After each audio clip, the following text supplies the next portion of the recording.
Hello, this is Chapter 4 of Hoot by Carl Hyacin. Roy's mother made him stay home all weekend to make sure there was no delayed reaction to the golf ball bonking. Though his head felt fine, he didn't sleep well either Saturday night or Sunday night.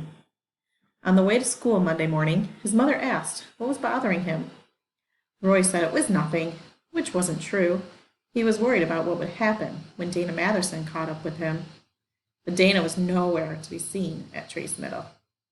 Called in sick, Garrett reported. He claimed to have inside information owing to his mother's high-ranking position as guidance counselor. Dude, what'd you do to that poor guy? I heard that there were guts all over the bus. That's not true. I heard you pounded him so hard his nose got knocked up to his forehead. I heard he'll need plastic surgery to put it back where it belongs. Roy rolled his eyes. Yeah, right. Garrett made a fart noise through his teeth. Hey, everybody in school is talking about this. Talking about you, Everhart. Great. They were standing in the hall after homeroom, waiting for the first period bell. Garrett said, Now they think you're a tough guy. Who does? Why?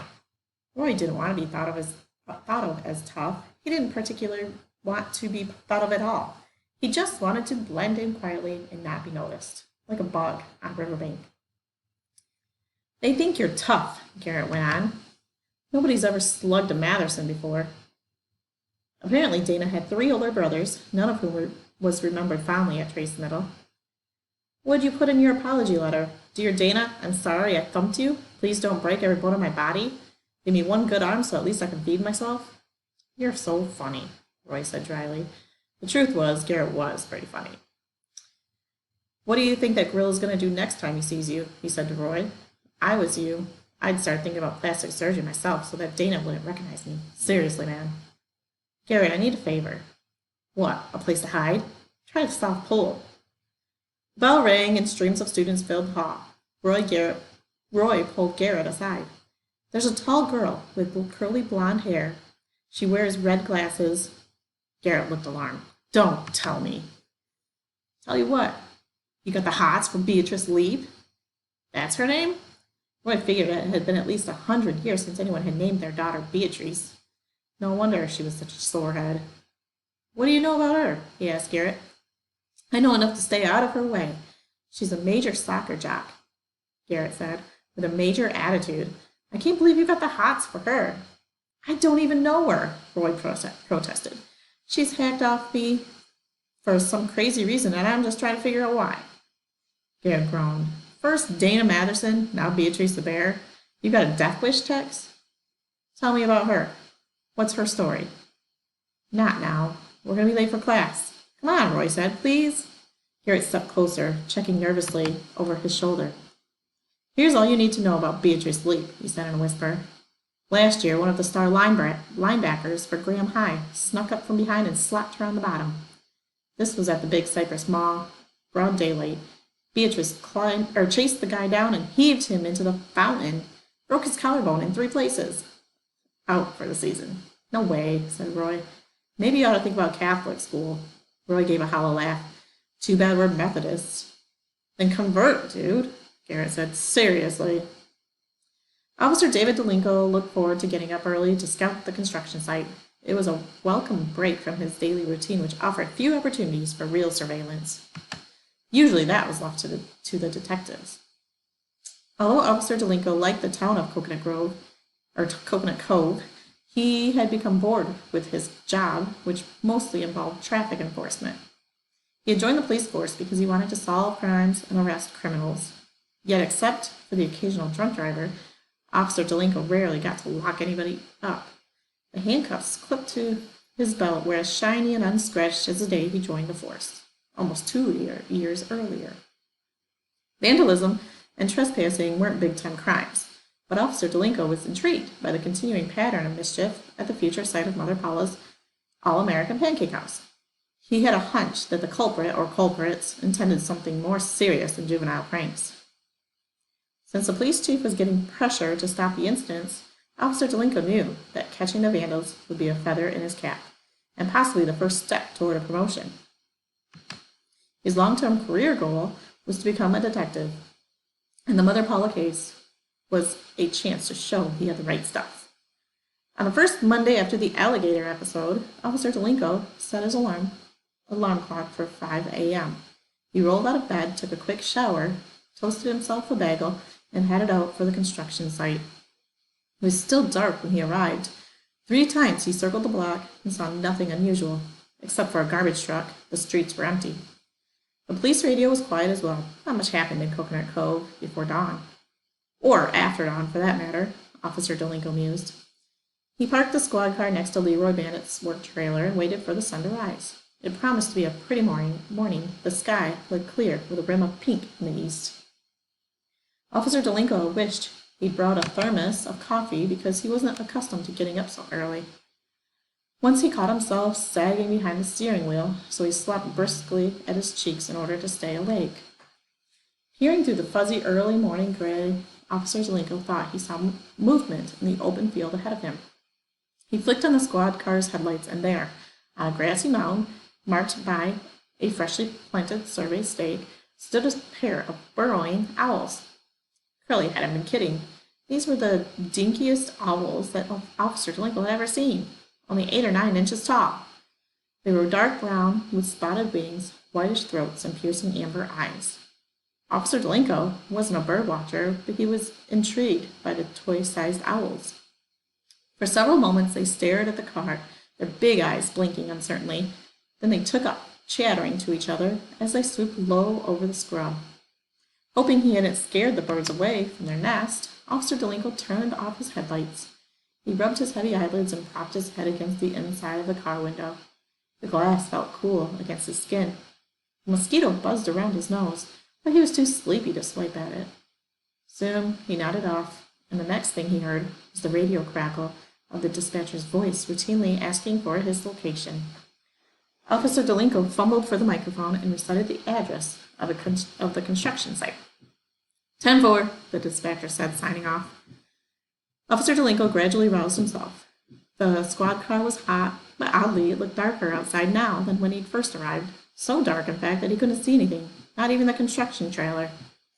In a fleeting moment of dread, Officer Delinko wondered if it was already the next night. Was it possible he'd accidentally slept through the whole day? Just then, something smacked against the squad car. Pow! Then came another smack, and another after that. A steady, invisible pounding. Officer Delinko grabbed for his gun, but it wouldn't come out of his holster. The seatbelt was in the way. As he struggled to unstrap himself, the car door flew open, and a white blast of sunlight hit him in the face. He shielded his eyes, and remembering what they taught him at the academy, shouted, "Police officer! Police officer!" "Yeah, could have fooled me." It was Curly, the sullen construction foreman. "What's the matter? Didn't you hear me knocking?" Officer Delinko tried to gather his senses. "Guess I fell asleep. Did something happen?" Curly sighed. "Get out and see for yourself." The patrolman emerged into the glaring daylight. "Oh no," he muttered. "Oh yeah," Curly said. While Officer Delinko had been dozing, somebody had sprayed all the windows of his squad car with black paint. "What time is it?" he asked Curly. 9:30. Officer Delinko let out an involuntary whimper. 9:30? He touched his finger to the windshield. The paint was dry. "My car," he said despondently. "Your car?" Curly bent down and scooped up an armful of dug-up survey stakes. "Who cares about your stupid car?" he said. Roy spent the morning with a knot in his stomach. Something had to be done, something decisive. He couldn't spend the rest of the year hiding from Dana Matherson and Beatrice Leap. Dana could be dealt with later, but Beatrice, the bear, couldn't wait. At lunchtime, Roy spotted her across the cafeteria. She was sitting with 3 other girls from the soccer team. They looked lanky and tough, though not as formidable as Beatrice. Taking a deep breath, Roy walked over and sat at the same table. Beatrice glared in seething disbelief while her friends regarded him with amusement and kept eating. "What is your problem?" Beatrice demanded. In one hand was a barbecued pork sandwich, suspended between the tray and her sneering mouth. "I think you're the one with the problem," Roy smiled, even though he was nervous. Beatrice's soccer friends were impressed. They set down their forks and waited to see what was coming next. Roy plowed ahead. "Beatrice," he began, "I've got no idea what you're mad about. What happened or why you're mad about what happened on the bus. You're not the one who got choked, and you're not the one who got punched in the nose. So I'm only going to say this once. If I did something to upset you, I'm sorry. It wasn't on purpose. Evidently, no one had spoken to Beatrice so forthrightly for she appeared to be in a state of shock. Her sandwich remained fixed in the midair, and barbecue sauce trickling down her fingers. How much do you weigh? Roy asked, not unpleasantly. What? Beatrice stammered. Well, I weigh exactly 94 pounds, Roy said, and I'll bet you're at least 105. One of Beatrice's friends giggled, and Beatrice shot her a scowl. Which means you could probably knock me all around the cafeteria all day long. But it wouldn't prove a darn thing, Roy said. Next time you've got a problem, just tell me, and then we'll sit down and talk about it like civilized human beings, okay? Civilized, Beatrice repeated, gazing at Roy over the rims of her glasses. Roy's eyes flickered to her hand, which was now dripping fat globs of barbecue sauce. Soggy chunks of bun and meat were visible between clenched fingers. She had squeezed the sandwich so ferociously that it had disintegrated. One of the soccer girls leaned close to Roy, this in mouth. You better get out of here while you can. This is so not cool. Roy stood up calmly. Beatrice, are we straight on this? If anything's bothering you, now's the time to tell me. Beatrice the bear dropped the remains of her sandwich on the plate and wiped her hands with a wad of paper napkins. She didn't say a word. Whatever. Roy made a point of smiling again. I'm glad we had this chance to get to know each other a little better. Then he walked to the other side of the cafeteria and sat down, alone, to eat his lunch. Garrett snuck into his mother's office and copied the address off the master enrollment sheet. It cost Roy $1. Roy handed the piece of paper to his mother as they were riding home in the car. I need to stop here, he told her. Mrs. Eberhardt glanced at the paper and said, All right, Roy, it's on her way. She assumed the address belonged to one of Roy's friends and that he was picking up a textbook or homework assignment. As they pulled into the driveway of the house, Roy said, This will only take a minute. I'll be right back. Dana Matherson's mother answered the door. She looked a lot like her son, which was unfortunate. Dana home? Roy asked. Who are you? I go to school with him. Mrs. Matherson grunted, turned around, and yelled Dana's name. Roy was glad that she didn't invite him inside. Soon, he heard heavy footsteps, and Dana himself filled the doorway. He wore long, blue pajamas that would have fit a polar bear. A mound of thick gauze, cross-hatched by shiny white tape, occupied the center of his piggish face. Both eyes were badly swollen and ringed with purple bruising. Roy stood speechless. It was hard to believe that one punch had done so much damage. Dana glared down at him, and a pinched nasal voice said, I am not believing this. Don't worry, I just came to give you something. Roy handed him the envelope containing the apology letter. What is it? Dana asked suspiciously. Go ahead and open it. Dana's mother appeared behind him. Who is he? She asked Dana, and what does he want? Never mind, Dana mumbled. Roy piped up. I'm the one your son tried to strangle the other day. I'm the one who slugged him. Dana's shoulders stiffened. His mother clucked in amusement. You gotta be kidding. This little twerp is the one who messed up your face? I came to apologize. It's all in the letter. Roy pointed at the envelope clutched in Dana's right hand. Let me see. Mrs. Matherson reached over her son's shoulder, but he pulled away and crumpled the envelope in his fist. Get lost, cowgirl, he snarled at Roy. Me and you will settle up when I get back to school. When Roy turned to the car, his mother asked, Why are those two people wrestling on the porch? The one in the pajamas is the kid who tried to choke me on the bus.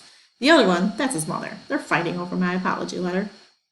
Oh, Mrs. Eberhardt thoughtfully watched the strange scene through her car window. I hope they don't hurt each other. They're both rather husky, aren't they? Yeah, they are. Can we go home now, Mom? That's the end of chapter 4.